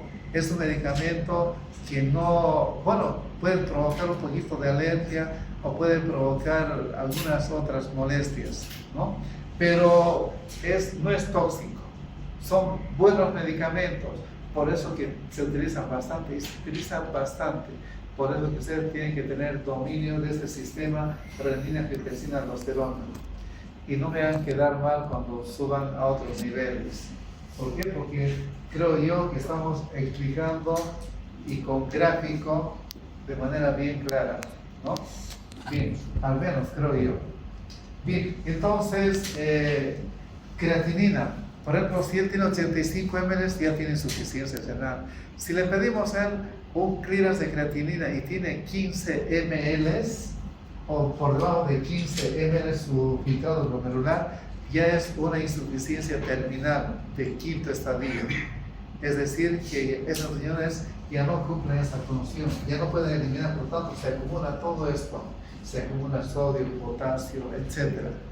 ¿Y qué se hace en este caso? Se busca un sustituto de la función renal, que sería la diálisis peritoneal o la hemodiálisis, ¿no? La diálisis peritoneal generalmente se hace 3 veces por semana y eso tiene costo. Bien, entonces eso sería las clínicas de creatinina. Hay algunos factores que habíamos indicado que determinan la filtración glomerular. No solamente es la presión hidrostática y coagulosmótica la que determina, pero también hay otros factores que van a influenciar en la filtración glomerular. ¿Y cuáles son?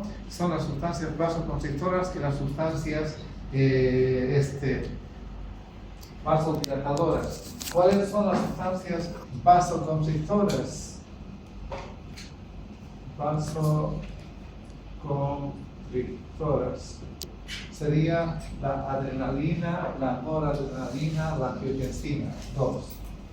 La adrenalina, la noradrenalina, la angiotensina, ¿no? Estas son sustancias vasoconstrictoras. Por lo tanto, si producen vasoconstricción, pueden empeorar, porque si habría menor flujo sanguíneo va a haber menor perfusión, y si hay una menor perfusión, las células entran en una insuficiencia renal.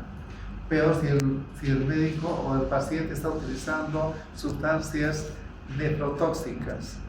Todos los antiinflamatorios son nefrotóxicos. Naproxeno, ibuprofeno, ketopropeno, diclofenaco, meloxicam, tenoxicam, aspirina. Cualquier antiinflamatorio es nefrotóxico.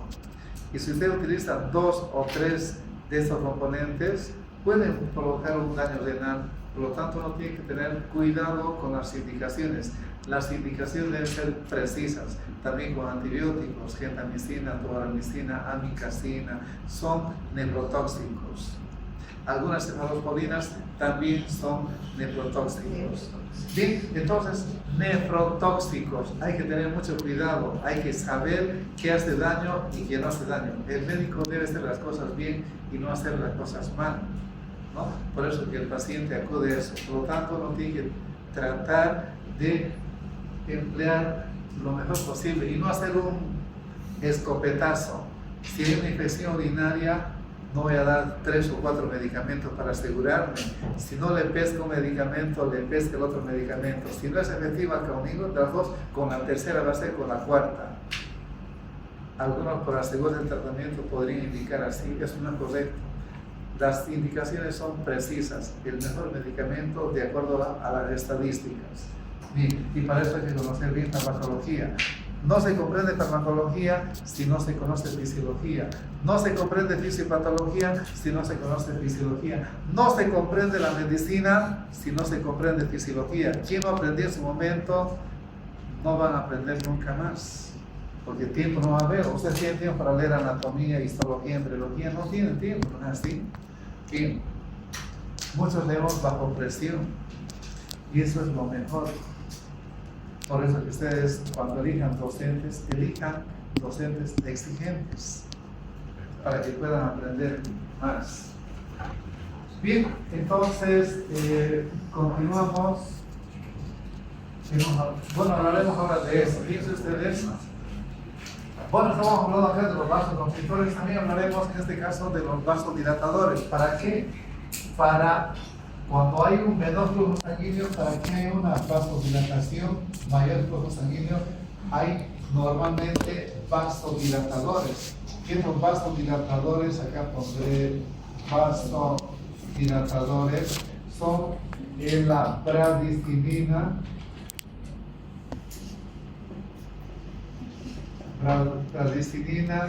prostaglandinas, óxido nítrico. Fíjense, estas sustancias favorecen, cuando hay menor flujo sanguíneo, favorecen una vasodilatación para compensar, para que estas células epiteliales con el tiempo para que no haya una necrosis tóxica tubular, o para que no se necrose, para que no se mueran estas células. Porque eso podría llevar a una insuficiencia renal. Por eso que cuando uno utiliza, por ejemplo, los AINES, antiinflamatorios no esteroideos como diclofenaco y los demás, o aspirina, bloquea la formación de prostaglandinas. Si no hay prostaglandinas, entonces no va a haber vasodilatación y el paciente va a tener mayor vasoconstricción, menor flujo sanguíneo y puede haber daño. Peor si eso decide todo el paciente. Bien, acá tenemos en la diapositiva los capilares. Estos capilares tienen, fíjense, en la parte interna una capita llamada la capa endotelial. Esta capa endotelial tiene fenestraciones, tiene orificios. Estos orificios miden 8 nanómetros. ¿Y cuánto mide la albúmina? 6 nanómetros. Por lo tanto, la albúmina podría atravesar y aparecer en orina en estado normal, pero como esta está dotada de carga negativa, entonces negativo con negativo, que es la proteína, la repele. Pero algunas enfermedades, esa carga negativa, si esto fuese negativo, esta pared de los capilares, entonces negativo repele las proteínas. Pero si por alguna enfermedad se hace positivo, entonces las proteínas aparecen en la sangre, como hemos visto en el capítulo 25. Bien, la segunda capa de color celeste, la membrana basal. La membrana basal está formada sobre todo por filas de colágeno, por proteoglucanos, que también están dotados de carga negativa para repeler las proteínas. Y la capa más externa de color, acá tenemos de color mostaza, que es la capa epitelial. Esta capa epitelial también se la conoce como podocitos, porque tienen aspecto de dedos de pie, tienen prolongaciones, proyecciones primarias y secundarias. Bien, entonces estas tres capas tienen carga negativa, normal, pero cuando se pierden las cargas, entonces sería, en este caso, podría darse una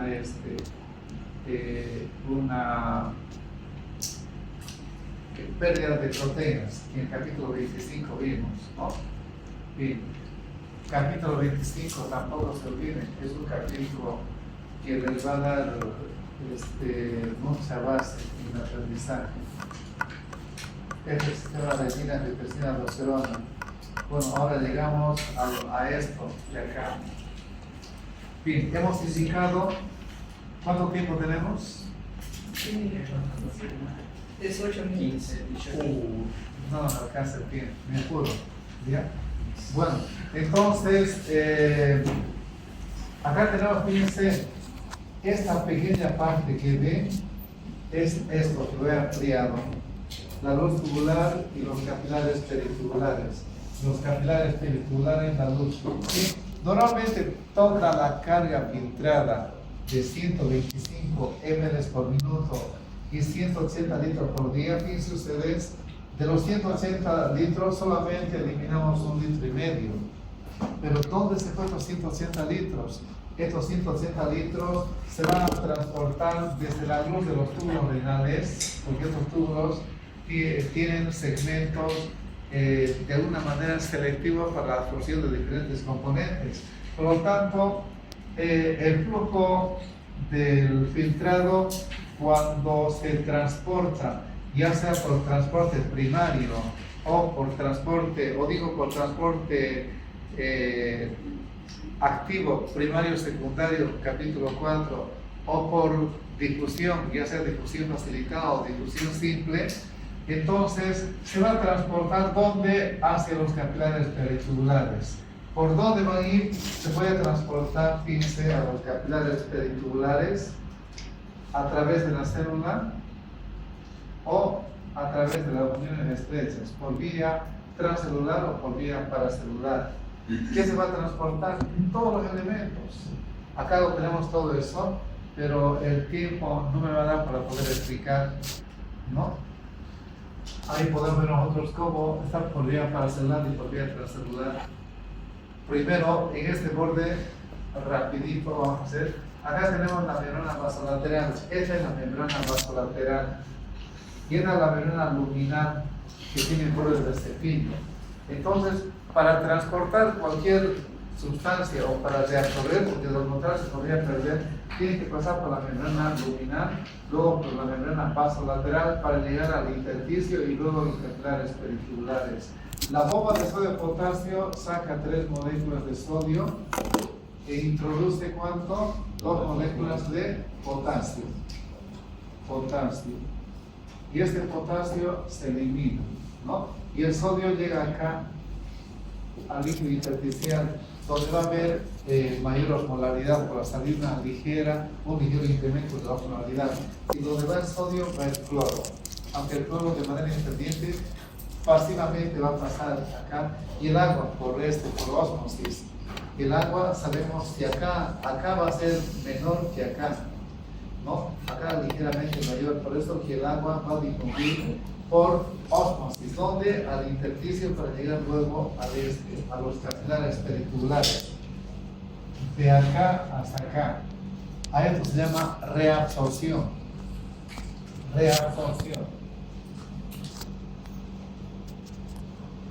¿Cuánto se va a reabsorber? Si se filtra 100% y solamente llega a 1.5, se va a reabsorber 178.5 litros. Es decir, se va a transportar de la luz de los túbulos renales a los capilares perifibulares, ¿no? A eso se llama reabsorción. O también puede haber secreción, es decir, en sentido contrario, de los túbulos hacia la luz, de los capilares perifibulares hacia la luz de los túbulos renales. A eso se llama secreción. ¿Qué se va a secretar? De preferencia potasio y hidrógeno. Secreción.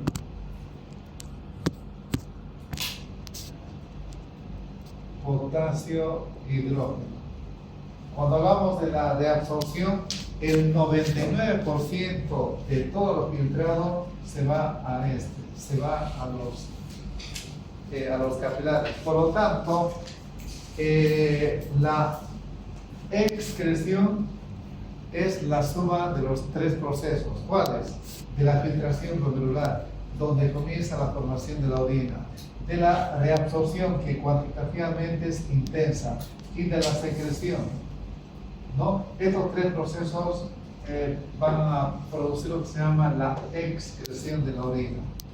Bien, hablaremos sobre los diuréticos un poco más. Los diuréticos, hay 3 tipos de diuréticos. Ustedes van a utilizar diuréticos. Como su compañero decía, diuréticos para la presión. No se utilizan para la presión, excepto que el paciente tenga edemas. Pero como medicamento para la presión, no. Pero muchos médicos hacen, no digo muchos, algunos médicos utilizan diuréticos de asa, como es la furosemida. Pero antes de eso hablaremos acá rapidito. En el túbulo contenedor proximal se puede reabsorber el sodio, el cloruro, el agua, el potasio en un 65%. ¿Dónde? En el proximal, pregunta de examen.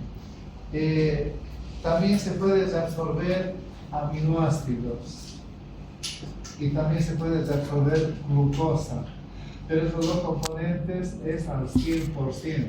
¿Dónde? En el túbulo contenedor proximal. ¿Por qué? Porque hay una actividad metabólica intensa, porque estas células en borde de cepillo, como si fuesen estas células de cepillo, en borde de cepillo, aumentan. Aumenta la actividad, aumenta 20 veces más la superficie de absorción. por lo tanto se va a reabsorber en el proximal. Acá se reabsorbe el 20% de agua.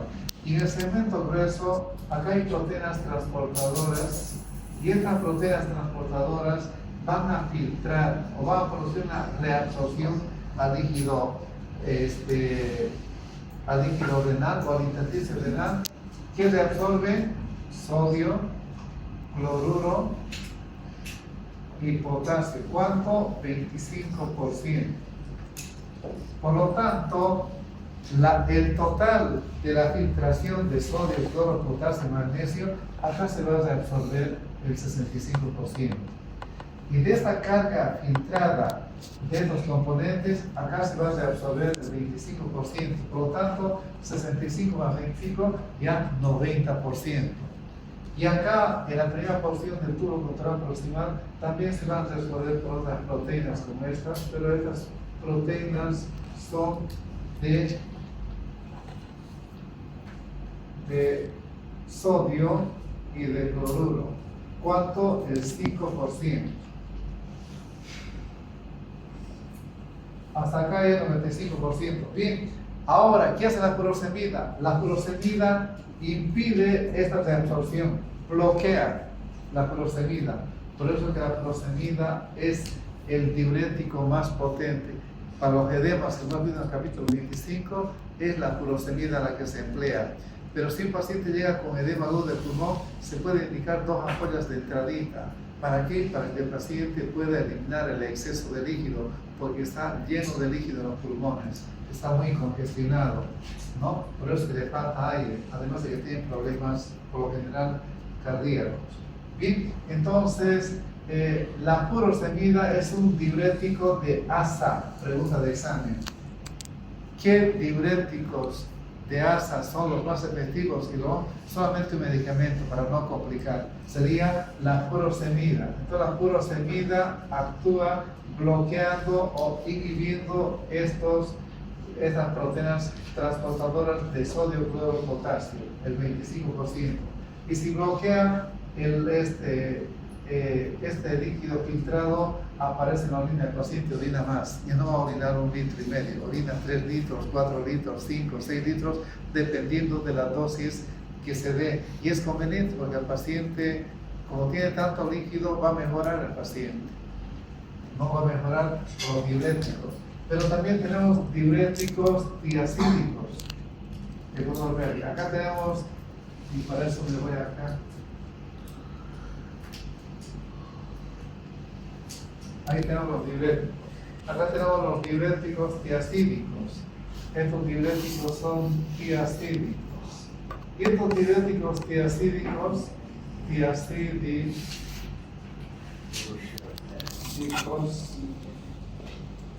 bloquean esto de acá. Donde en la primera porción del tubo contrario proximal. Y al bloquear estos tiacídicos, son los que se utilizan para el tratamiento de la presión. Ahí recién sí se utilizan los tiacídicos, que es la hidroclorotiacida. Por ejemplo, los sartán. Si abrió los sartán, acá, en los sartán, y compran ese medicamento llamado losartán, es losartán. Pero si a cualquier fármaco antihipertensivo añadimos la letra D, significa losartán D. Entonces, losartán va a ser un diurético. ¿Qué diurético? Diurético tiacídico. Hay muchos nombres. Telmisartán D. Por ahí alguien vio captopril D. Entonces, si añadimos la letra D, nos referimos a este diurético, que es bueno para la presión arterial. Y acá hay otro diurético llamado ahorradores de potasio, la espironolactona. Y esta espironolactona actúa en el mismo punto donde actúa la aldosterona. Por lo tanto, va a impedir la reabsorción de sodio, de cloro y de agua. ¿Qué medicamento? La aldosterona, que es un diurético ahorrador de potasio. Bueno, nos quedaremos aquí, aunque hay algo más para hablar. el tiempo no fue suficiente, como verán ustedes, por eso me apresuré un poco, ¿no? Bien, ustedes pueden elegir en este capítulo si desean el 26, si desean el 27 o si desean el 28. Y creo yo, como verán ustedes, hay temas importantes que pueden sacar